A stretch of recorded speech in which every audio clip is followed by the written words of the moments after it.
The National Association of Realtors has settled their lawsuits. Is the sky falling now? You found the 2-minute tip. I'm Rich Sands.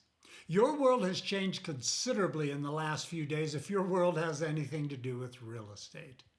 NAR has settled, and most of it has to do with compensation and multiple listing services, and I've put the highlights of that settlement, at least according to them, in the notes below. Now, I'm aware that at this very moment there are a plethora of brand new 20, 30, 40, 60-minute videos by every real estate guru anywhere. But I'm not going to do that to you. I'm not going there. I'm not issuing blame. I'm not engaging in conspiracy theories. I'm not trying to headline you into a tizzy. I want to spend 2 minutes, probably 4, giving you a few ideas for this moment. First and foremost, it is totally okay to constructively panic. A little emotional acknowledgement of reality helps us confront that reality sooner. Panic can also be a motivator, a catalyst for change, and a catalyst for innovation. So instead of fearing or resisting change, we need to begin adapting. The future is not optional. There's no opt-out button here as far as I can see. So let's adapt and let's keep it simple. This is going to be a marathon, and from my 19 of those, I understand that you finish them one step at a time. So first, breathe. Breathing is a highly underrated coping mechanism. Next, and by the way, you may need to breathe twice. If your state has a buyer representation agreement, read it again and maybe again and maybe again. Look at your duties and look at the compensation options. Get to know them like the back of your hand. If you're not in a buyer rep state, find somebody else's contract because it'll still help you get ideas about what's usually expected of an agent in a contractual agreement and how you may be compensated. Then, let's take a look at who we are. Seriously, get in front of the mirror and look at yourself and your business.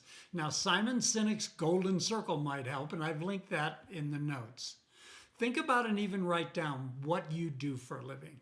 Now, that's the surface, that's the task. Well, I'm a real estate agent. Simple enough, or maybe I help buyers and sellers make their dreams come true. Okay.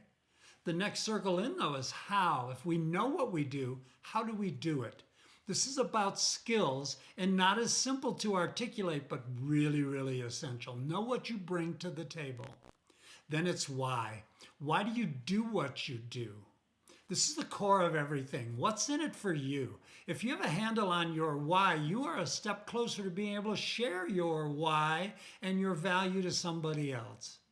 Okay, now that's nice, it's warm, it's fuzzy. But what can I do about my business now? All right, a few quick ideas, more to come. Begin by creating a fabulous buyer presentation. You have one, I hope, for sellers designed to show your value and get you hired. Will bring the same creative juices and bring them to the buy side.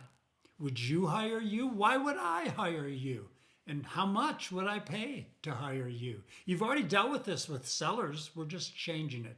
Understand and being able to demonstrate your value is huge in a time when a lot of buyers may attempt to go it alone. On the listing side, prepare to explain all the compensation options for the seller in the greatest detail, being sure to let them know that this is their decision and all fees are negotiable. Remember, you control the process even though they make the decision. Prepare to list the pitfalls of working with unrepresented buyers and how you are going to handle buyers who decide to come straight to you as the listing agent. And oh my, check any significant changes you make with your employing broker. And last, because I said I wouldn't go too long, stay up on the changes with this quickly moving situation. Do not buy into the information from panic merchants who get a buck every time you click on their YouTube sky is falling diatribes. Their goal is to keep you in the panic phase. We want to adapt. And last, roll up your sleeves and let's get to work. Tony Robbins said, get a big enough why, you'll figure out how. If I can help, let me know. Stay tuned.